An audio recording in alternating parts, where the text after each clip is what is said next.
Once a giant, always a giant. For me, it's only a giant.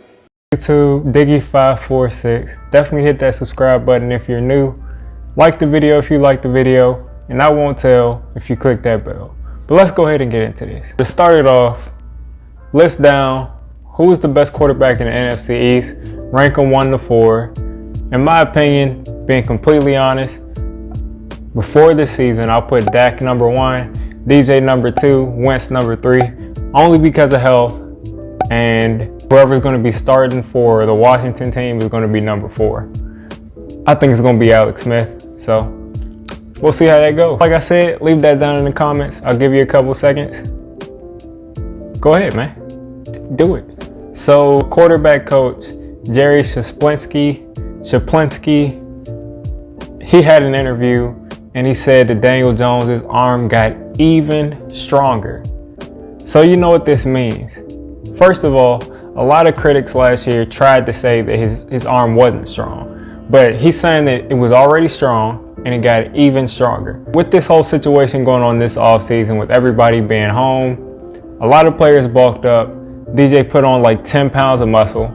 So with Daniel Jones putting on that much muscle, it looks like, I said before, it looks like 15 pounds of muscle. I mean, with him doing that, his legs got a lot stronger. And a lot of people don't understand that when you're throwing the ball, the power also comes from your legs. Just like in basketball, when you're shooting, the power also comes from your legs. So with his legs getting that much stronger, of course there's going to be a lot more torque on the ball. When he was coming out, a lot of people tried to say that he didn't have a strong arm. He wouldn't be able to survive if he wasn't in a dome. They compared him to Matt Ryan because he doesn't necessarily play too well when he's in a windy stadium, but it's not like the old Giant Stadium, but Giant Stadium is not a dome at all. It's all kinds of weather that goes on there, and he had no problems throwing the ball. He didn't have any problems getting the ball where he wanted to get it to. He had some times where he waited too long, whether it be processing, but as far as arm strength, he didn't have any issues with that. This year in Jason Garrett's offense, DJ is going to be expected to make more deep throws than Pat Shurmur's offense because Pat Shurmur was more of a West Coast guy.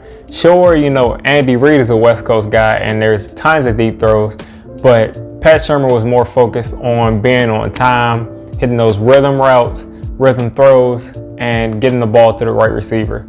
So DJ was really good at that, but he was also good at those longer throws, and sometimes he ended up taking sacks because there was only one option deep, and he was waiting for that guy to get open. So now he'll have multiple options. He'll have tight end down the seam more often. Too many times Evan Ingram wasn't running a seam route when that's the absolute best route for him to be running. I'm looking for guys like Darius Slayton, Evan Ingram, and more of the speed guys, maybe even Derek Dillon, to be catching a lot of deep throws, maybe even Derek Dillon, to be catching a lot of deep balls down the field.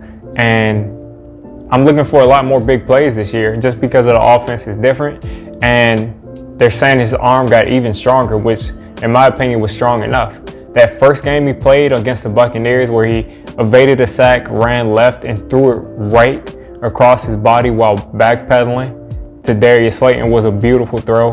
And that's when I knew that their arm strength stuff was just a bunch of baloney. And even with the shortened off season, I think that he's going to go ahead and digest his playbook and he's going to be ready. And I think he's going to set the tone week 1. I think he's going to have a big first game, and it's just going to continue to build on that, and we'll see how it goes this season. And if you're still here this far into the video, go ahead and hit that subscribe button. You obviously like the content. Just do it, man. You'll get more of my videos. There's going to be more Daniel Jones videos, more NFL videos. I'm covering a lot of Giants training camp, and we're waiting for that Steelers game, ramping up for that. Can't wait to make my breakdowns for that. Should be fun. Diggy546. I'm out.